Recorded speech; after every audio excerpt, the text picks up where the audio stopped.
वस्सलातु वस्सलामु अला रसूलिहिल करीम व अला आलिहि व अस्हाबिहि अजमईन व मन तबिअहुम बिइहसान इला यौमिद्दीन व बाद। अऊज़ु बिल्लाहि मिनश शैतानिर रजीम। बिस्मिल्लाहिर रहमानिर रहीम। रब्बि इश्रह ली सदरी व यस्सिर ली अमरी वहलुल उक़दतम मिन लिसानी यफ़क़हू क़ौली। अल्लाहुम्मा रब्बि ज़िदनी इल्मा। सब तारीफ़ अल्लाह तबारक व तआला के लिए हैं और दरूद व सलाम मुहम्मद रसूलुल्लाह सल्लल्लाहु अलैहि वसल्लम पर, जिसने हमें और आपको हम सब को एक बहुत ही अज़ीम महीने से अल्लाह तबारक व तआला ने नवाज़ा और उसकी तमाम खूबियों से हम सब को अपने दामन को भरने का मौका अल्लाह तबारक व तआला ने दी। ये अल्लाह का बहुत बड़ा करम और उसका एहसान है।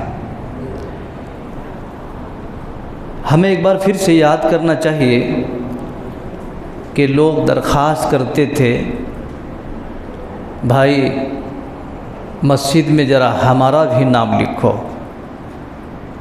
है कि नहीं। सारे लोग बोलते थे कि मौलवी साहब ज़रा ऐसे करते थे, हमें भी आने दो। तो जब अल्लाह तबारक व तआला ने आने का मौका दिया तो फिर कहते हैं अब हमें जाने दो। और फिर वही शेर कहना पड़ेगा कि हम आह करते हैं तो हो जाते हैं बदनाम, और कत्ल भी करते हैं तो चर्चा भी नहीं होता। तो कुल मिलाकर के यही कहना पड़ेगा कि हम अपनी खुदी पर अपने गरीबान में ही मुँह डाल करके सोचें कि आखिर हमारा अपना मकाम क्या है, अपनी फ़िक्र क्या है। चलिए हम ज़्यादा कुछ ना कहते हुए सीधे पॉइंट पर आते हैं। आज के इस नमाज तरावीह के अंदर अल्हम्दुलिल्लाह 5वां पारा मुकम्मल तौर से तिलावत की गई है, अल्हम्दुलिल्लाह। और इस पारे के अंदर अल्लाह तबारक व तआला ने बहुत सारे अहम मसाइल बयान फरमाए हैं। देखिए कुरान मजीद के अंदर 30 पारे हैं, 114 सूरतें हैं, सारे लोग जानते हैं। ये बिल्कुल मोटी सी मोटी बातें हैं। 30 पारे हैं और 114 सूरतें हैं। लेकिन जब हम उसकी बारीकी में जाएंगे तो बहुत सारे ऐसे मसाइल हमारे सामने आते हैं जिसको जानना इंतहाई ज़रूरी होता है। तो उन्हीं में से आज की इस नमाज तरावीह के अंदर जो तिलावत हुई है उन तमाम बातों में से एक बात ये भी है कि अल्लाह तबारक व तआला ने मर्द औरतों पर निगरां बनाया है, मर्द को औरतों पर हाकिम बनाया है। मर्द जो होता है वो हाकिम होता है, क्या होता है, ज़िम्मेदार होता है, घर के अपनी बीवी का अपने बच्चों का ज़िम्मेदार होता है। इसीलिए किसी भी औरत को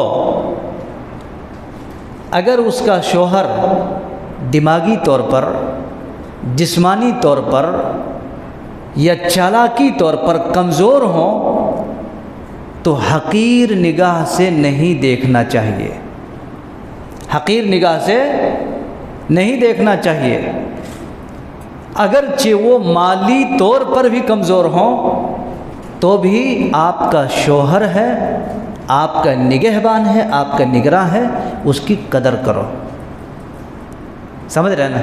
और अल्लाह रब्बुल आलमीन ने कहा अर्रिजालु क़व्वामूना अलन निसा बिमा फ़द्दलल्लाहु बअज़हुम अला बअज़। ये फ़जीलत हमने और आपने नहीं दी है, ये फ़जीलत मालदारी पर नहीं है, ये फ़जीलत अल्लाह तबारक व तआला ने आसमान से अता की है। कहाँ से? इसलिए मेरे भाई आप मर्द हैं तो आप अपनी ज़िम्मेदारी को समझिए औरत हैं तो उनके भी दिमाग में रहना चाहिए कि वो हमारा शौहर है। जब तक इस तालमेल को हम यकसानियत की निगाह से नहीं देखेंगे तब तक दोनों के अंदर मोहब्बत पैदा नहीं हो सकती है, नहीं हो सकती। और यही वजह है कि जब इस मामलात को हम आगे देख के और आगे चल कर के हम देखते हैं तो हमारे पास एक बात ये भी आती है कि मर्द को भी ये हुक्म है कि अगर औरत कोई गलती कर बैठे, दोनों के अंदर संबंध का जो मामला है वो तवाज़ुन बरकरार नहीं है, तो ऐसी सूरत में औरत को सज़ा देने का हुक्म है। लेकिन कैसे, आइए मैं आपको समझा देता हूँ। औरत को सज़ा देने का हुक्म है कैसे? सबसे पहली चीज़, उसको वाज और नसीहत करें। अगर मर्द और बीवी में तालमेल सही नहीं है, प्रॉब्लम्स हैं, और आज के प्रॉब्लम तो बोलिए मत, उसको गिना नहीं सकते, है कि नहीं? उसको गिना नहीं सकते, इतने सारे प्रॉब्लम्स। तो ऐसी सूरत में मर्द को चाहिए कि उसको वाज और नसीहत करे कुरान और हदीस की रोशनी में। First stage. सेकंड स्टेज क्या है? उसके बिस्तर को अलग कर दें या उसके बिस्तर से अपने बिस्तर को अलग कर लें। एक बहुत बड़ी सज़ा है ये औरत के लिए। अगर वो समझदार है तो ज़र्रा भी अगर उसका शौहर बिस्तर अलग कर लिया तो रात भर उसको चैन नहीं आती। मेरा शौहर बिस्तर अलग कर लिया, मतलब क्या है? देखिए, इस्लाम ने कितनी बारीकी से समझाने की कोशिश की है। अल्लाह रब्बुल आलमीन के हिकमत को देखो। बिस्तर जब अलग कर लेते हैं तो औरत को समझ में आ जाता कि हाँ, यहाँ पर कुछ प्रॉब्लम है, वरना मर्द अपने बिस्तर को अलग क्यों करेगा? ये सेकंड स्टेज है। थर्ड स्टेज क्या है? तीसरी चीज़ क्या है कि उसको मारो, उसको मारो। अगर 2 झापड़ मार दिए ना तो वो शौहर का आखिरी दिन हो जाता। फिर कितने सारे ऐसे बीवियां होते हैं, शौहर को भी लेफ्ट राइट दे देती, चलो तू कौन मैं कौन, सही। तो ऐसे मामले में शौहर को कहा कि मारो, लेकिन मारने का मतलब ये नहीं कि उसके हड्डी और पसली दोनों मिला के रख दो, नहीं। और एक चीज़ क्या, ये फेस में नहीं मारना है जी। और आदमी क्या करता है, अगर उसका हाथ उठा तो सबसे पहले स्क्रीन ही फोड़ देते हैं। क्या करते हैं? अगर उसका हाथ उठा भी, उठता बहुत कम, अगर हाथ उठा तो सबसे पहले स्क्रीन फोड़ देते हैं। मतलब फेस फटाक से मारते हैं। फेस पे मारने से मना क्या है, नहीं मारना चाहिए, क्योंकि पूरे जिस्म का, पूरे बॉडी का वो स्क्रीन है, वही ख़राब कर दोगे तो फिर कैसे, मसला ही गड़बड़ हो जाएगा ना। इसलिए स्क्रीन पे यानी फेस पे नहीं मारना चाहिए। ये तीसरा स्टेज। फोर्थ क्या है? जब आप वाज करें, नहीं सेट हुए, बिस्तर अलग कर लिए, फिर भी सेटरेट नहीं हुए, मारे भी, तब तो मसला और बिगड़ गया। ऐसी सूरत में जो महल्ले के या उसके जो ज़िम्मेदारान हैं तरफ़ैन का, वो दोनों कुछ बुज़ुर्ग हजरात मिल कर के इस मसले को समझाने की कोशिश करें और वो लोग जो फ़ैसला करें उसके ऊपर मानना चाहिए। यहाँ तक मसला अगर सेट हो गया तब तो माशाल्लाह बहुत अच्छा है। नहीं सेट हुआ तो उसके बाद का जो ऑप्शन है वो बड़े डेंजरस वाला है, वो बाद में आएगा। रमज़ान में ही आएगा लेकिन बाद में आएगा जी, क्योंकि अभी पूरे मसले बयान कर दिए, समझो आपकी सहरी भी चली जाती जी, खुद बना के खाना पड़ता, मुमकिन है फिर आप रोज़ा भी नहीं रख सकते। तो ऐसे मामले में इसको यहीं तक रहने दिया जाए। तो ये चीज़ अल्लाह तबारक व तआला ने बड़ी ही अहम अंदाज में बयान फरमाया है, लेकिन अब सारी बारीकियों में जा कर के हम बयान करें तो फिर मुश्किल हो जाएगा। आगे चलते हैं। अल्लाह तबारक व तआला ने हसद के बारे में बयान करा। हसद, कीना, कपट, जलन, ये होते हैं ना, तो ये बड़े ही डेंजर है, बड़ा ही डेंजर है। अल्लाह रब्बुल आलमीन ने उसको बयान फरमाया है, क्योंकि खुद हदीस के अंदर आता है कि तुम कीना कपड़ और हसद से बचो, हसद से बचो। क्योंकि जो आदमी दूसरों के ऊपर हसद करते हैं, जलते हैं, वो ज़िंदगी में कभी तरक्की नहीं कर सकते। याद रखिएगा, अगर आप ज़ैद से और ज़ैद बकर से हसद और जलन रखते हैं तो हसद, जलन, कीना, कपट, इसकी वजह से कोई आदमी तरक्की के मंजिल तक नहीं पहुंच सकते, कभी नहीं पहुंच सकते। इसलिए उससे बचने के लिए कहा, अल्लाह के नबी सल्लल्लाहु अलैहि वसल्लम फरमाया कि तुम हसद और कीना कपट से बचो। तो उसके बारे में भी हमें बचना चाहिए। और आपको मालूम होना चाहिए, हसद ही की वजह से आदम अलैहिस्सलाम के दोनों बेटों में ये तबाही जो आई, किसकी वजह से? मालो दौलत की वजह से नहीं, खाने पीने की वजह से नहीं, तेरी और मेरी की वजह से नहीं, हसद की आग में जल करके एक भाई ने दूसरे भाई को कत्ल कर दिया, हसद की वजह से। समझ रहे ना? तो हसद बड़े डेंजरस है। तो अल्लाह रब्बुल आलमीन ने उससे बचने के लिए कहा है। ये कैसे मालूम हुआ? आप नमाज तरावी में कुछ रकातें पढ़ लिए और चले गए, कैसे मालूम हो गए? तो ये उसी वक्त मालूम हो सकता है जब आप इन बारीकियों में उतरेंगे और उसको देखेंगे, गौर से पढ़ेंगे, तब सुनेंगे तब।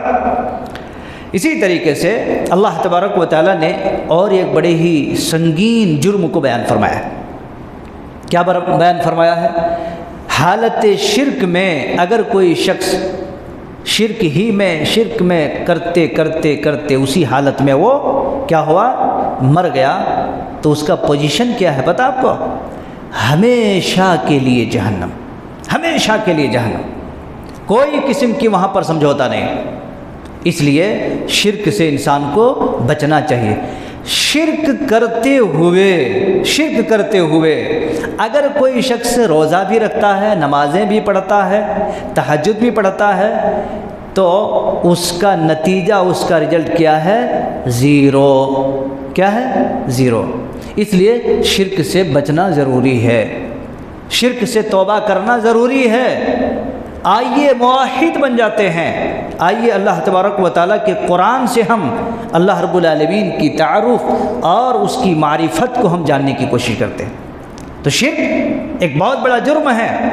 तमाम आमाल को जला देने वाली, तमाम आमाल को मिटा देने वाली अगर कोई चीज़ है तो वो शिर्क है। तो हमें और आपको चाहिए, हमारी ख़वातीन को भी चाहिए कि वो शिर्क से बचें। जी, शिर्क के अंदर तावीज़, पलीते, गैरुल्लाह की कस्में, गैरुल्लाह के सामने झुकना, गैरुल्लाह की इबादतें, गैरुल्लाह से मांगना, ये सब सारी चीज़ें शिर्क के अंदर आते हैं। तो उसे बचना नहायत ही ज़रूरी है। यहाँ तक भी देखिए, मुसलमान होते हैं, मुसलमान होने के बावजूद भी कैसे कैसे गैरों वाला काम करते हैं। आजकल किसी के घर अगर हम पहुँचेंगे और किसी के घर के दरवाजे के सामने खड़े हो जाएंगे तो पता ही नहीं चलेगा मुसलमान का घर है या गैर का घर है। क्यों? गैरों के पास देखा जाए तो वही पैठे, वही टमाटर, वही मिर्चियाँ, वही खोपरे घर के सामने लटका के रखते हैं। बेचारे ये मुसलमान भी वही लाल कपड़े, वही खोपरे, वही खशखश, पता नहीं क्या ज़रूरत थी, कुछ फ़ायदा है उससे? अल्लाह के बंदे, वो खाने की चीज़ें खाओ, तुम लटकाओगी तो क्या फ़ायदा होगा? हैं? अब अगर कोई आदमी एक बस्ता 25 किलो का टिक्की घर के सामने लटका दे, कोई फ़ायदा होगा? लोग बेवकूफ़ कहेंगे, दीवाने करे 25 किलो के चावल घर में रख के बच्चों को खिलाने पिलाने के बजाय घर के सामने लटका दिया है। तो ज़रा इस अंदाज में भी सोच करके देखो कि कितना भयानक और कितना बुरा लगता है। तो उससे बचना चाहिए, समझ रहे हैं? तो शिर्क बड़ी ही डेंजर है। अमानत के ताल्लुक़ से अल्लाह रब्बुल आलमीन ने फरमाया है, अमानत एक बहुत बड़ी चीज़ है, उसके अंदर इंसाफ करना चाहिए, बेइंसाफ़ी नहीं करनी चाहिए। अमानत आप उसकी हिफाजत करें। अमानत का ख़यानत करना अल्लाह रब्बुल आलमीन के पास ऐसे लोगों के लिए बहुत ही भयानक तरीके से कल अल्लाह रब्बुल आलमीन निपटेगा। जी, इसलिए अमानत में ख़यानत हरगिज़ नहीं करनी चाहिए। अमानत में ख़यानत करना ये मुनाफिकों का काम है, मुसलमानों का काम नहीं है, मुनाफिकों का काम है, उसे बचना चाहिए। और इसी तरीके से हमारे माशरे के अंदर क्या है, सलाम का तरीका थोड़ा अलग अंदाज में है। अलग अंदाज में है। इसलिए सलाम करने के तरीके भी सही से जिसे अल्लाह तबारक व तआला ने बताया है, अल्लाह रब्बुल आलमीन ने जिस अंदाज़ को हमें सिखाया है, उसी तरीके से हमें सलाम करना चाहिए। सलाम करने के तरीके में आप देखो, आप बहुत सारे ऐसे लोग होते हैं अजब अजब अंदाज में सलाम करते हैं। नहीं, सलाम आप सही मनहज पर, सही तरीके पे करें, क्योंकि वो एक कलेमा है, वो एक दुआ है। कोई आदमी कहता है अस्सलामु अलैकुम व रहमतुल्लाहि व बरकातुहू, तो सामने वाला जवाब भी देता है उसी तरीके से, तो पता है इससे गुनाह मिटते हैं, मोहब्बत बढ़ती है, आपस में दिलों में मोहब्बत आती है और कीना और नफ़रत इससे ख़त्म होती है।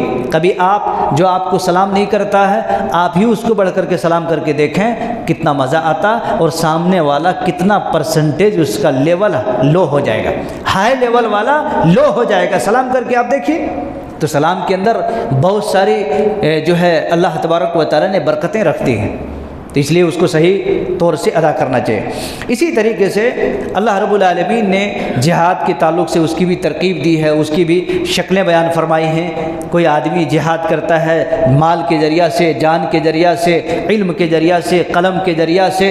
कोई आदमी जिहाद करता अपनी ताकत के ज़रिया से, अल्लाह रब्बुल आलमीन के रास्ते में जिहाद करता।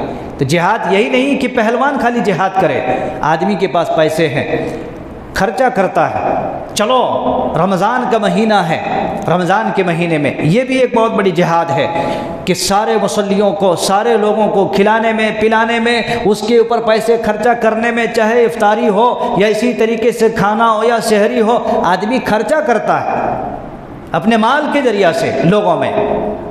कोई आदमी बहुत अहम पढ़ा लिखा है, वो कलम के ज़रिया से जिहाद करता है, लिखता है, बड़ी अहम अहम बातें लिख करके और लोगों तक उसको पहुंचाता है।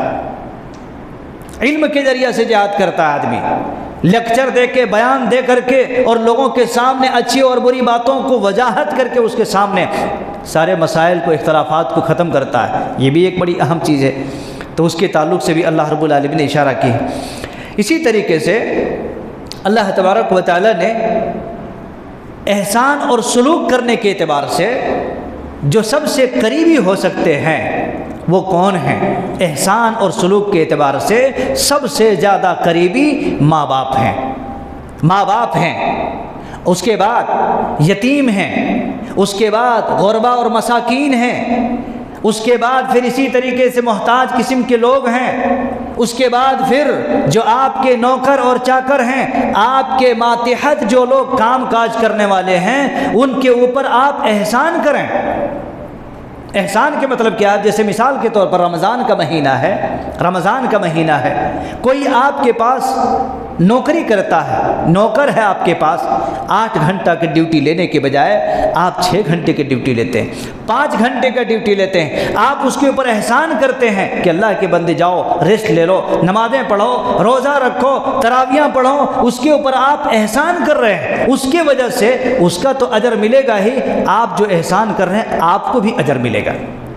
क्या समझता है आदमी सिर्फ खुद करे तो नेकी मिलेगी? नहीं, लोगों के ऊपर एहसान कीजिए, उसके ऊपर भलाई कीजिए, आप उस पर भी नेकी है।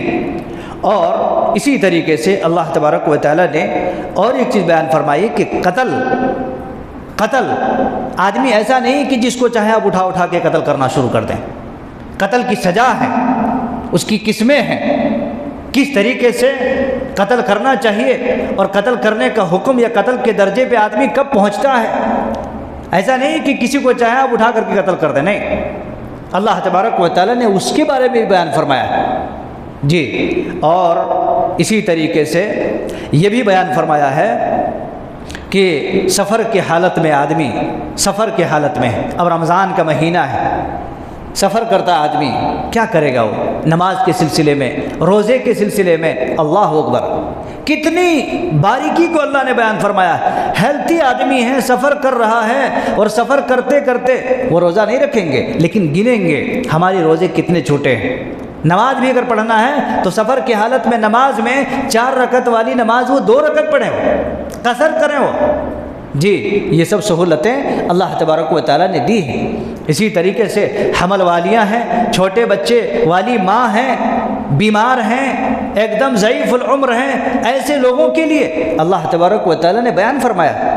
अल्लाह रब्बुल आलमीन ने किसी के ऊपर बोझ नहीं डाला, ने किसी के ऊपर जुल्म किया है इबादतों के ज़रिए से कि इबादत करे और अपने ऊपर जुल्म उठाए, नहीं। तो ऐसी सूरत में अल्लाह तबारक व तआला ने ये सारे मसाइल को बयान फरमाया है। अगर आदमी खौफ में है, ऐसे जंग में है, खौफ की हालत में है, लेकिन वहाँ भी नमाज नहीं छोड़ना है, वहाँ भी नमाज पढ़ना है, लेकिन उसके नमाज पढ़ने के तरीके भी बयान फरमाए हैं। इसलिए मेरे भाइयों, मेरे नौजवानों, मेरे साथियों, कुरान मजीद की ऐसे पारा बा पारा आप देखेंगे तो उन पारों के अंदर या अल्लाह तबारक व तआला ने इसी तरीके से अपने कलाम के अंदर बहुत सारे मसाइल बयान कर दिए हैं।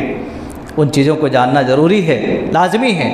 अगर हम इन चीज़ों को सीख लिए और रमज़ानुल मुबारक के महीने में हम अल्हम्दुलिल्लाह इन तमाम चीज़ों से अच्छी तरीके से ट्रेनिंग हासिल कर लिए, तो याद रखिए फिर साल भर के लिए उसको काम आएगा, फिर रमज़ान तक काम आएगा। वरना यहाँ यालमूना वहाँ तालमूना कर लिए तो जैसा पहले थे वैसा अब भी हैं। और यही कहा जाएगा कि वो तेली के बैलों से कुछ कम नहीं है, जहाँ से चले थे वहीं के वहीं हैं। फ़ायदा कुछ नहीं हुआ। इसलिए फ़ायदा हासिल करना है तो फ़ायदा हासिल करने के लिए कुरान मजीद की इन बारीकियों को, इन मसाइल के ऊपर भी हमारे जहन को होना चाहिए। इन्हीं चंद बातों के साथ मैं आज के इस मुख्तसर और मुंतखब तफसीर या उसके माने और उसके मफ़हूम को बयान करते हुए मैं रुखसत होता हूँ और अल्लाह तबारक व तआला से दुआ करता हूँ कि रब्बे जुल जलाल वल इकराम हमें और आपको, हम सब को, मुसलमानों को, नौजवानों को, ख़वातीन को, बच्चों को जो भी बातें बताई गई हैं अल्लाह तबारक व तआला इन बातों की पर गौर करने की तौफ़ीक़ अता फ़रमा। रब्बे जुल जलाल वल इकराम हम सब के नमाज़ों को और रोज़ों को अल्लाह रब्बुल आलमीन शर्फ़ कबूलियत का दर्जा नसीब अता फ़रमा। अल्लाह ताला हम सब के गुनाहों को माफ़ फ़रमा, एक दूसरे के साथ मोहब्बत के साथ पेश आने की तौफ़ीक़ अता फ़रमा। हर किस्म की अदावतें, नफ़रतें, हसद, जलन, कीना, कपट, इन तमाम चीज़ों को अल्लाह रब्बुल आलमीन दूर करने की तौफ़ीक़ नसीब अता फ़रमा। व अक़ूलु क़ौली हाज़ा वस्तग़फ़िरुल्लाह ली व लकुम व लिसाइरिल मुस्लिमीन व आख़िरु दअवाना अनिल हम्दुलिल्लाहि रब्बिल आलमीन। वस्सलामु अलैकुम व रहमतुल्लाहि व बरकातुहू।